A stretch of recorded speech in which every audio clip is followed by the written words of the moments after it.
বকুলপুৰৰ নিৰ্জন ধুনীয়া হাবিদৰাৰ মাজত থকা সৰু এটা জলপ্ৰপাত।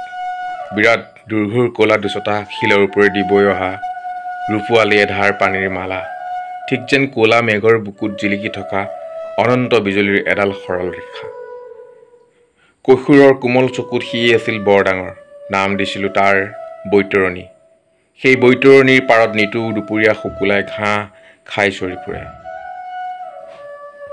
শিল দুচটাৰ ওপৰত মই আৰু চম্পাৰ কোচত এখোজ বনৰীয়া ফুল তাৰ এপাহ এপাহ পানীত এৰি দিওঁ। লাহে লাহে সি উটি যায় দূৰলৈ, বহুত দূৰলৈ, আৰু লগে লগে উটি যায় আমাৰ দুইৰতি হেঁপাহৰ সেই গীতৰ সুৰ। সোণৰ ধৰাত সোণৰ মানুহ, আশা ভৰা প্ৰাণ।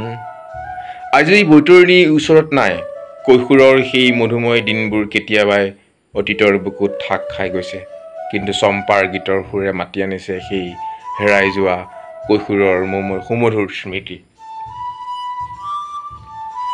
সোমাই আহি দেখিলোঁ ভিতৰৰ চোতালৰ পিৰালিত বহি চম্পাৰ কোচত সেয়া বনৰীয়া ফুল নহয়, একোছা ধান গীতৰ মাজে মাজে এমুঠিকৈ চোতাললৈ ছটিয়াই দিছে।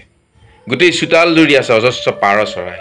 চম্পাৰ চাৰিওকাষে কেইবাটাও সৰু বৰ বাঁহৰ সজা, এটাত এহাল ভাটৌ, এটাত গোটা দিয়েক মইনা চৰাই, বাকীবোৰত সৰু বৰ জনা নজনা নানা জাতৰ নানান ৰঙৰ চৰাই। চোতালৰ এমূৰে শিলেৰে বন্ধা কৃত্ৰিম সৰু পাহাৰ এটাৰ গাতে গাতে ভালেমান শহাপহু, বিপৰীত ফালে মানভঞ্জনৰ ৰাধা কৃষ্ণৰূপী এহাল বৰ ধুনীয়া মৌৰা চৰাই। দূৰৰ পুখুৰীটোৰ পাৰত এজাক গাখীৰৰ দৰে বগা ৰাজহাঁহ, গোটা দিয়েক পানীত। চম্পাৰ চৰিত্ৰটো লৈ আকৌ আহিম অসীমত যাৰ হেৰাল সীমা।